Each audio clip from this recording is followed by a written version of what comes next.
Hello, everybody. This is Levi Pingleton at Truthworthy. Today's article is called St. Hildegard von Bingen, Her Sacred Cosmology and Cosmic Creation Spirituality, Saint and Doctor of the Church, and Her Visionary Teachings on Geocentrism, Creation, and Spiritual Mystical Theology. Thus, the firmament is like a human head. The sun, moon, and stars are the eyes. The air is our sense of hearing. The winds, our sense of smell. The dew, our taste. The sides of the cosmos are like our arms and our sense of touch. And the other creatures that are in the world are like our stomach. But the earth is our heart. From St. Hildegard von Bingen, Doctor of the Church. St. Hildegard von Bingen, from 1098 to 1179, was a truly outstanding figure in medieval theology, mysticism, and natural science. Her writings offer a unique vision of the Christocentric cosmos, blending her mysticism and spiritual theology with a keen scientific understanding of the creation and our place in it. Her views on geocentrism and sacred cosmology can be beautifully seen in several aspects of her sophisticated revelations and mystical teachings. Geocentrism in Hildegard's thought. Hildegard lived in a period when the geocentric model, which posits that the Earth is the center of the universe, was already wisely and widely accepted. Unlike today, though geocentrism is becoming more accepted due to its amazing congruency with modern physics and astronomical data, and revelations about so-called conspiracy theories about its discriminatory and unjust suppression being found factually true. This model, influenced by the Ptolemaic and Tychonian astronomy, in my opinion, rightly placed Earth stationary at the center of the heavens and celestial bodies rapidly orbiting around it. Considering this is what the sacred scriptures and the church always has taught, there truly is an ancient and perennial dogma to be found here, in which much wisdom and spirituality can be nourished. Hildegard von Bingen, Geocentrism Visionary of God's Cosmic Egg. The Cosmic Egg. After these things, I saw a huge form, rounded and shadowy and shaped like an egg. It was pointed at the top, wide in the middle and narrower at the bottom. Its outer layer consisted of an atmosphere of bright fire, with a kind of dark membrane beneath it. And in the outer atmosphere, there was a ball of red fire so large that all the huge form was lit up by it. Directly above the fireball was a vertical row of these three lights, which held it with their fire and energy and prevented it from falling. At times, the fireball rose upwards, and was met by more fire, which caused it to shoot out great long flames. At times, however, the fireball moved downwards and encountered a region of great cold that caused it quickly to retract its flames. From the outer atmosphere of fire, a wind blew storms, and from the dark membrane beneath, another wind raged with further storms, which moved out in all directions on the globe. The dark membrane contained also a dark fire of such horror that I was unable to perceive it properly. The horror buffeted the dark membrane with a massive impact of sounds and storms and sharp stones, great and small. Whenever the noise arose, it set in motion the layer of bright fire, winds, and air, thus causing bolts of lightning to presage the sounds of thunder. For the fiery energy senses the first agitations of the thunder within it. Below the dark layer, however, was the purest of ether, with no membrane beneath it. Here also I saw a fireball of great magnitude, filled with white, shining energy. It had two lights placed above it, which held it and prevented it from passing beyond the circuit of its course. Situated everywhere throughout the ether were many bright spheres into which the white fireball discharged its energy at regular intervals. It then rose up again to the red fireball, where it recharged its fires and sent them forth again into the bright spheres. The ether also contained a wind, which poured out its storms and extended them all over the cosmos. Beneath the ether, I could see a layer of watery air, which had a white membrane beneath it. It spread out everywhere, giving off water to the whole of the world. At times, it accumulated quickly and sent out a sudden fall of rain with a great crash. When it spread gently, it sent forth soft rain with only gentle agitation. But from it there came a wind and storms which spread all over the globe. And in the middle of these elements there was a sandy ball of great size, which was so surrounded by these elements that it could not move in any direction. However, when the winds collided with the elements, the force of their impact set the whole world in motion a little. And I saw between the north and the east the likeness of a great mountain, which showed great areas of darkness towards the north and a great light towards the east. The darkness could not affect the light, nor the light the darkness. And again, I heard a voice speaking to me from heaven. Number 1, invisible and eternal things are made known through visible and temporal things. God, who created all things in his will, made them so that his name would be known and honored. Through his creation, he not only makes known visible and temporal things, but also invisible and eternal things. Such matters are shown in this vision which you see. Number 2, the significance of the cosmos made in the likeness of an egg. I saw a huge form, rounded and shadowy and shaped like an egg. It was pointed at the top, wide in the middle, and narrower at the bottom. The large form, which you see, represents on the level of faith the omnipotent God, incomprehensible in his majesty, inconceivable in his mysteries, the hope of all the faithful. It was pointed at the top because at first human activity was naive and simple. Later in the Old and New Testaments, it became more wide-ranging.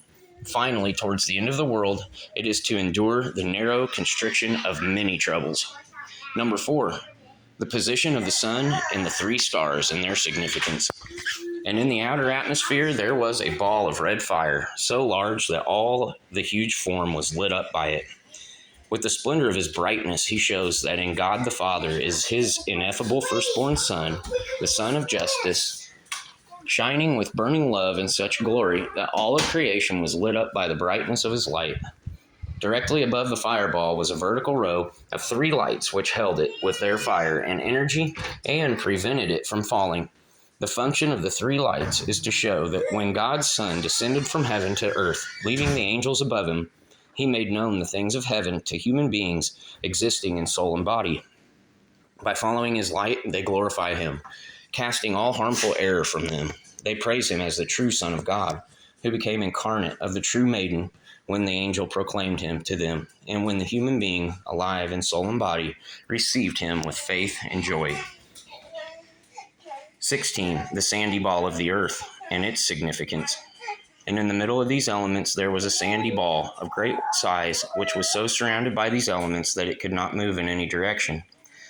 The ball represents humanity, endowed with the gift of profound contemplation, made in a wonderful manner from the clay of the earth, and living in the strength of the creatures of God.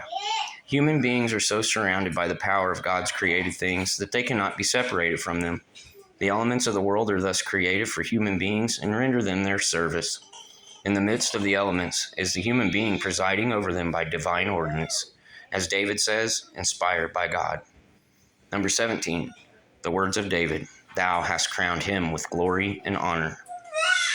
Thou madest him to have dominion over thy works of thy hands. This means that you, O God, have wonderfully created all things. You have crowned the human being with the splendid golden crown of understanding and clothed him with the honorable robe of visible beauty. You have made him the ruler over all your exalted and perfect works, which you have distributed justly and well through your creation. Over all other creatures you have granted the human being high worth and admirable dignity. Number 18, the meaning of the earthquake. You see in the vision that opposing winds come together, and the force of their impact sets the whole globe in motion a little. For when at any given time the creatures of God become involved with the knowledge of their Creator, so that with the sounding of the words one wonder follows another, then human beings, struck by the grandeur of this miracle, tremble in body and soul, pondering in their wonder at this miracle their own weakness and frailty. From Scivias. Note from Truthworthy. In Scivias, short for Scivias Domini, meaning know the ways of the Lord, St. Hildegard of Bingen presents her visionary mystical account of creation. She strongly asserts that all creation originates from God and is an expression of the divine, perfect will and sovereign order. Hildegard describes the cosmos as a harmonious and interconnected whole, where everything reflects God's glorious purposes and attributes. She paints a mystical picture of creation as a manifestation of divine wisdom, with each element of the universe having its own place and role within God's plan and active within God's creation. Through highly vivid spiritual imagery and iconographic language, she illustrates the lush beauty, simplicity, and complexity of the created world in unity, urging humanity to recognize and order the divine presence in all aspects of creation, and to proudly take grasp of their divine calling and purpose in God's creation. The creation of the world. God was before the creation of the world. Without beginning, he is. He was and is always light and glory, and he was always life. So when God wished to create the world, he made it from nothing, because all the material of the world was in his will. Matter. When God's will revealed itself in order to create the whole of reality, just as he wished, the material world came out of his will, still unformed and like a dark mass, the creation of the angels. And the Father's word sounded forth, "Let there be light." And immediately everything was light, and the world was full of angels shining with light. For the words, "Let there be light," did not signify individual lights, but rather the specially formed light, which is the angels. But when he said, "Let there be lights," this signifies the light of the air, which we can see. The fall of Lucifer. Lucifer, however, saw in the north an empty region not yet filled with creative activity, and he intended to set up his seat there and make more and greater works than God himself, since he did not know of God's intention to create other creatures. He had not seen the face of the Father. He did not know of his power, nor had he tasted his goodness. Therefore, before he had experienced any of these things, he tried to rebel against God. But God had not yet made known these things. He kept them hidden, just as a strong and powerful man will do.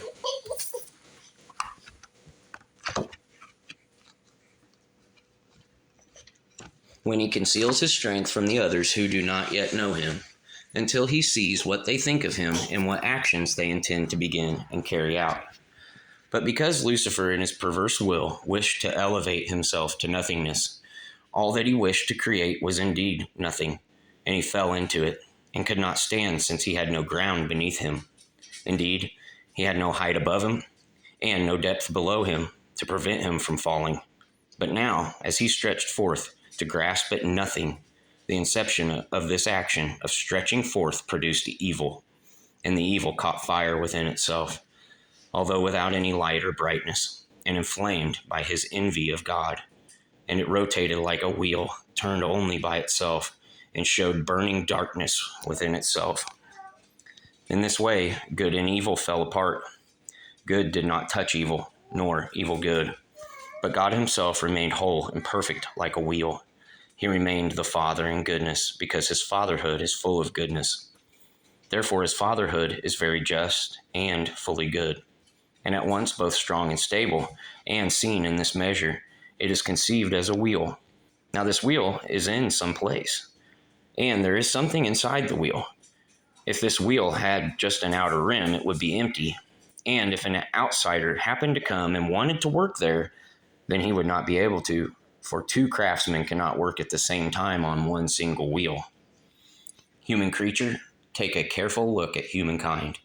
Each human being contains heaven and earth and all of creation, and yet remains one whole figure.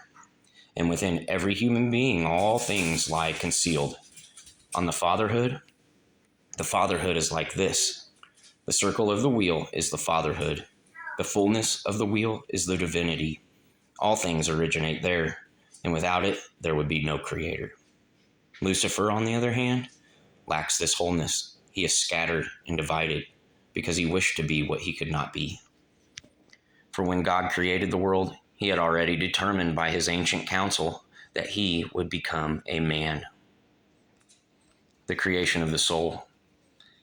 And when he created the light, which was winged and could fly everywhere, he determined in the same ancient counsel that he would give a corporeal mass to the spiritual life, which is the breath of life, and give it a shape formed from the clay of the earth, which does not have the ability to fly or breathe or raise itself above itself. Therefore, it would be all the more bound down, and it would gaze all the more attentively towards God. And so the ancient serpent had such hatred for that bond, because this very human creature, which had become so weighed down by its corporeality, was destined nevertheless, by means of its rationality, to raise itself to the Godhead. On the elements in the firmament, God also created the elements of the cosmos. All the elements are present in human beings, and each human being is able to function through the elements, which are fire, air, water, and earth. These four basic substances are interwoven and connected to such an extent that none of them can be separated from the others, and they are so closely interconnected that they are known as the firmament. The sun and the stars. Within this structure, the sun is almost supreme, and it sends its fire and splendor over everything. Grouped around the sun are various stars of such strength and brightness that they are like mountains in the way they reach down through the firmament to the earth. And the closer they are to the earth, the brighter they seem to be. Round the sun, also, there are other stars of lesser strength and brightness. These are like low valleys in comparison to the majesty of those other luminaries, and they therefore appear smaller. Storms. If there is a greater heat and fervor of fire in the ether, then this heat causes a sudden rise and dangerous flooding of the waters, which it sends upon the earth, causing cloudbursts and storms. It is like a pot over a hot fire suddenly coming to the boil and frothing over. Frequently, these storms occur according to God's judgment because of wickedness or because of evil deeds perpetrated by men, or as portents of future dangers such as war, famine, or sudden death. The reason is that all our actions affect the elements and are in turn disturbed and influenced by the elements. But if there is a lesser heat and fervor of fire in the ether, then it causes a much smaller rise and flooding of the waters. This is like a pot over a small fire which only produces a bare minimum of froth and bubbles. But when the air is temperate with fire and water, then it sends forth moderate weather, just as a pan placed over a moderate fire gives off a mild heat. But when the sun rises up so that its fire burns vigorously in the height of the heavens, then also the air sometimes becomes dry and arid from the heat of the sun, and the fire of the sun sometimes affects the fire of the thunderstorm. On thunderstorms. For in the thunder is the fire of judgment, where there is both stench and cold. And whenever the fire of the thunder is affected by the fire of the sun, it becomes agitated and sends out mild flashes of lightning. Some mild murmurings of thunder follow, and then they cease, like a man who is moved to anger, but does not vent it fully because he checks and restrains it. Sometimes, however, the fire of the thunder is stirred by the great heat of the sun until it becomes so agitated that it sends out large and dangerous bolts of lightning and raises its voice loudly, like a man who is moved to great anger, and expresses it in violent behavior. Again, on occasions, when the upper fire of the thunder is touched by the fire of the sun, the cold, which is the thunder, unites in one place, just as water accumulates in one place as ice, and the cold transmits hail to the clouds, and the clouds gather it up and disperse it and send it out onto the earth. Hail. Hail is like the eye of the thunder, but when the sun becomes lower in winter, it does not transfer its fire to the height of the heavens, and it burns more when it is below the earth than it does above the earth, and it does not burn any longer in the height of the heavens. The waters. And so the waters which are in the upper reaches of the sky become like dust scattered by the cold, and they cause snow to fall. Rain. But when they warm up and become milder again, they cause rain to fall. And when the sun in the meantime now manifests neither too much heat nor too much cold, then it sometimes sends forth mild rain, just as someone will often shed tears of joy when they are happy. Winds. The four cardinal winds support the firmament below and above the level of the sun. They hold together the whole cosmos from the lower to the upper part of the firmament and cover it like a cloak. The east wind embraces the air and dispenses gentle moisture to the dry regions. The west wind mingles with the floating clouds to sustain the waters and prevent them from bursting forth. The south wind keeps the fire under its control and prevents it from burning up everything. The north wind controls the outer areas of darkness so that they do not exceed their measure. These four winds are the wings of the power of God. If they were all set in motion at the same time, they would confuse the elements and break apart. They would agitate the sea, and all would dry up the waters. From Scivias. Note from Truthworthy. In Scivias, St. Hildegard of Bingen provides a profound and frightening depiction of God's judgment through a series of visions and mystical experiences. These visions convey revelations and divine truths about the end times, the nature of judgment, and the ultimate reconciliation of the entire cosmos with God. Hildegard displays majestically a vast cosmic and moral drama, where God's judgment serves both as a reckoning of human deeds and a manifestation of divine justice and mercy. Her visions act as a mirror to portray to us the ultimate consequences of human actions and sin, the final triumph of good over evil, and the restoration of divine perfection and order in creation. Through iconic and apocalyptic imagery, Hildegard desperately urges viewers to deeply reflect on their lives in examination of conscience and seek spiritual renewal and reconciliation in preparation for the final judgment. The judgment of God. But now they are securely locked by the keys of God's majesty, so that the elements are held in moderation in order that they will not cause harm to anyone, except at the end of the world, when all things will be purified. Afterwards, they will bring their song back into harmony, and no created being can exist that consists of only one property.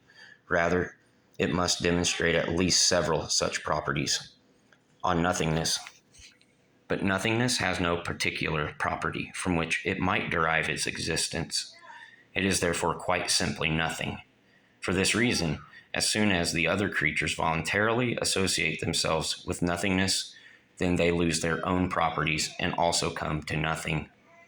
On the firmament and winds.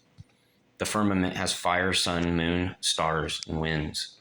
It exists through all these things together, and by their properties it is strengthened so that it does not fall apart.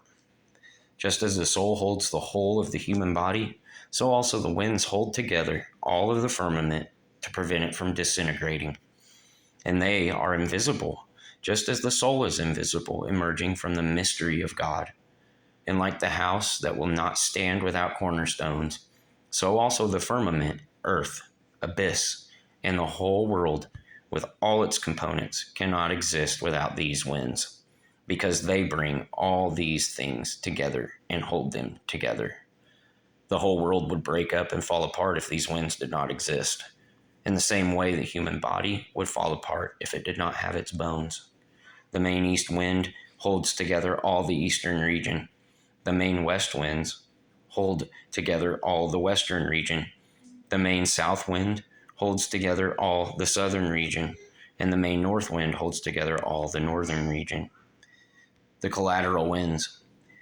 Each of these main winds has two weaker winds assisting it like two arms, into which at times it breathes its strength. These weaker winds have the same nature as that possessed by the main winds. Each of the inferior winds imitates the main wind as though it were its head, although with far less strength. And in that the inferior winds have the same path as the main wind, just as the two ears have the same path for a sound in the head. And when they are agitated by a higher command, they receive their breath and strength from the main winds. In such instances, they are agitated so much that they produce a great deal of noise and dangerous collisions. In the same way as bad humors cause dangerous disturbances in human beings when they cast them into illness. From the beginning of the world, the main winds have never been fully agitated to their full strength, nor will they be so moved until the last day, when they will reveal their strength and send forth the fullness of their blasts.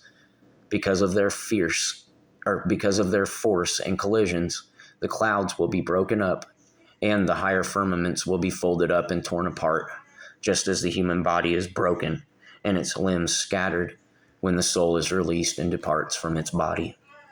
The east wind has two wings through which it attracts the globe of the sun to itself. In this way, one wing contains the course of the sun from the heights to the depths, and the other wing runs towards the sun so that it is an obstacle to it to prevent it from moving in any other direction from where it was intended to move. And this wind brings all kinds of moisture and brings out all kinds of germinations. The west wind could be compared to a mouth to convey the dispense of all waters, so that it divides and disperses all the waters onto their right paths, in order that no water may rise above the other, but will run its course correctly. In fact, this wind has power over the air, which bears the waters. It drives out all greenness and anything with which it comes into contact.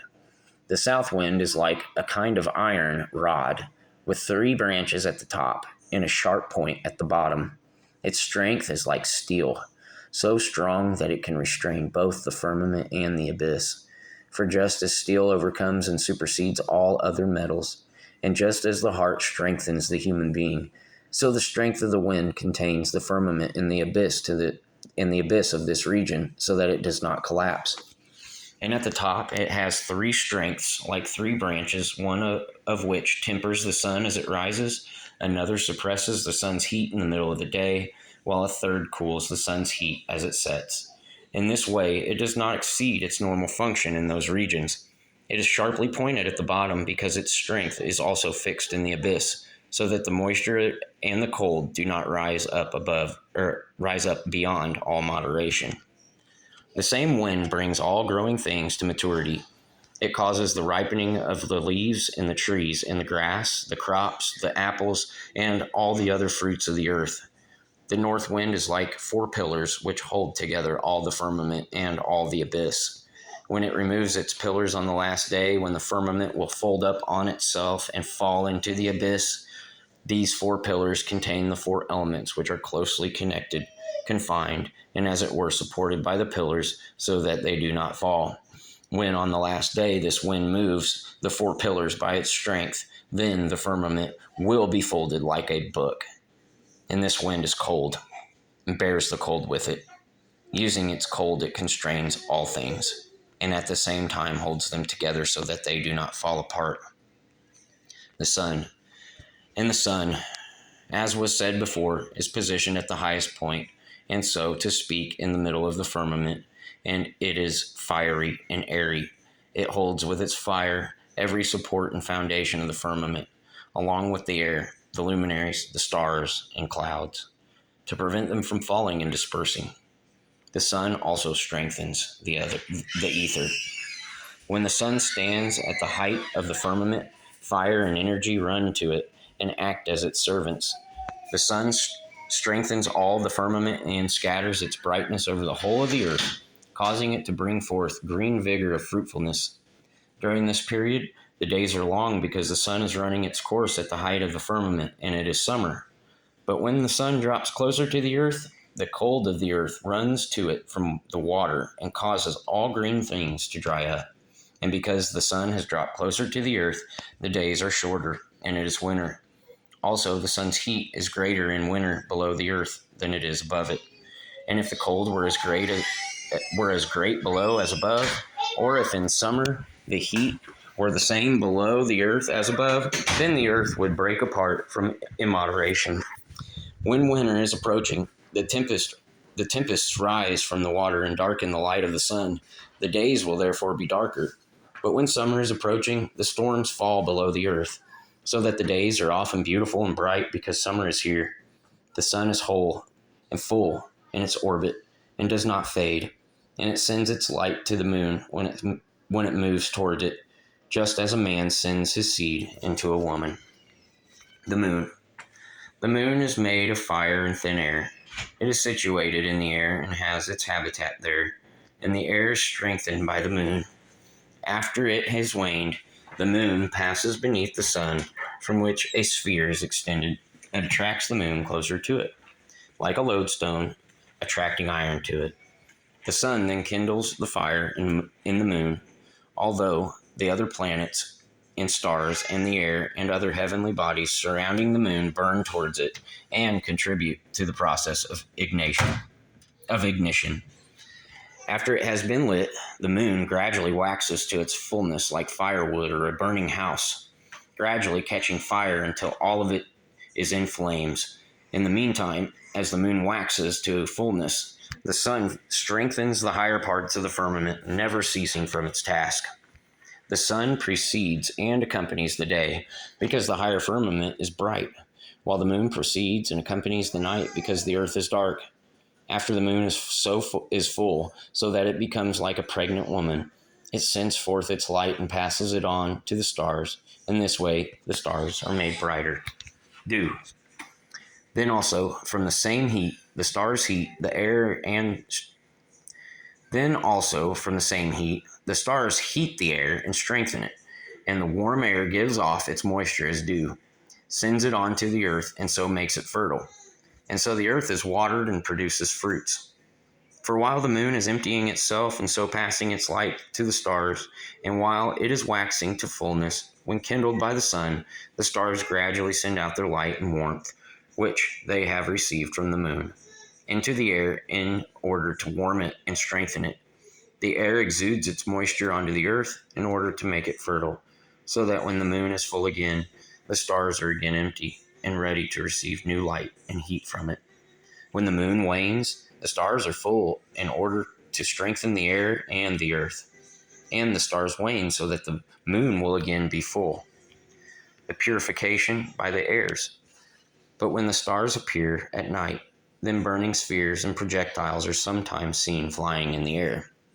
The explanation is that the stars are sending their fire and energy into the air in order to strengthen it, and the air then makes the earth fruitful with its heat.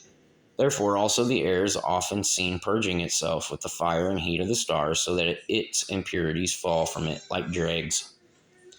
The threads of air. Similarly, when summer and winter separate, so that either summer recedes and winter arrives, or winter recedes and summer arrives, then a certain mixed substance appears flying in the air like a whiteness of threads, where the air is purifying itself. This descends to the earth owing to the collision of summer and winter, that is, when the two seasons come into conflict with each other. Eclipses. Sometimes an eclipse of the moon is seen when the elements and the storms collide as they had a conflict among them. On these occasions, the moon is darkened by the storms for that period rather than waning or being extinguished.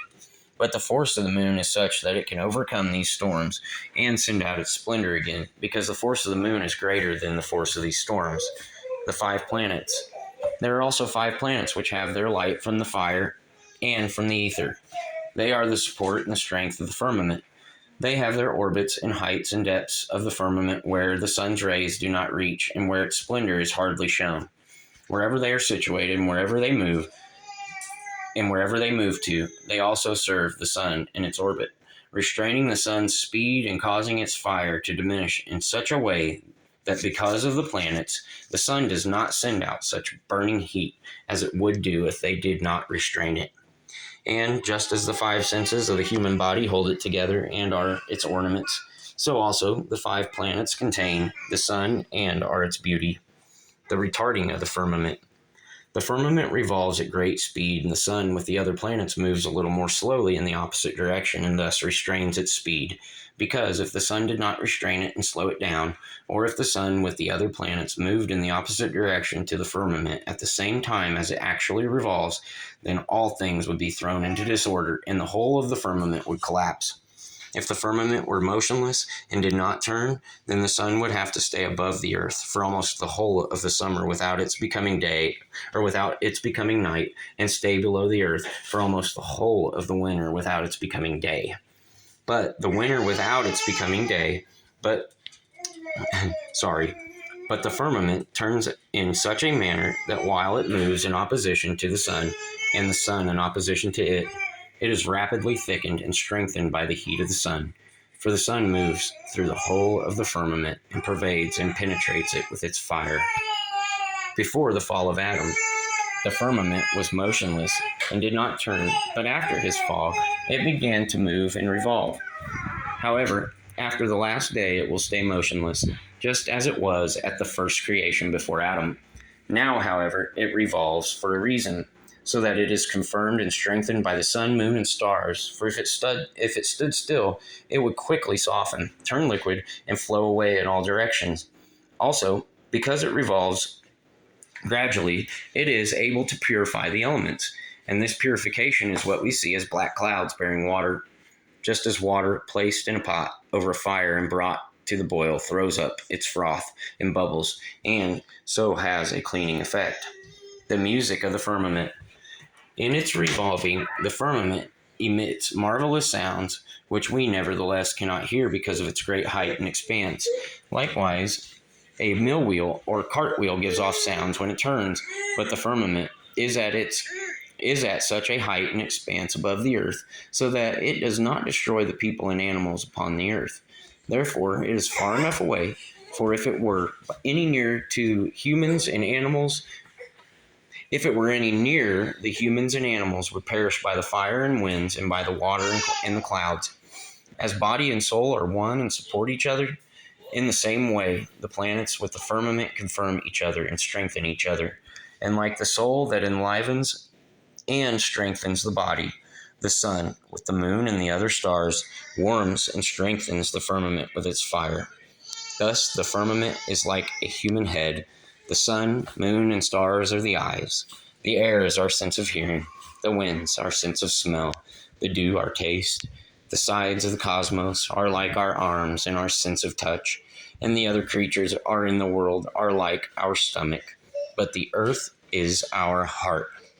As the heart holds the body together from top to bottom, so the earth is a secure land for the waters on its surface and a firm resistance to the waters beneath the earth to prevent them from wrongly breaking out. From Scivias 1 and 3. Truthworthy highlights.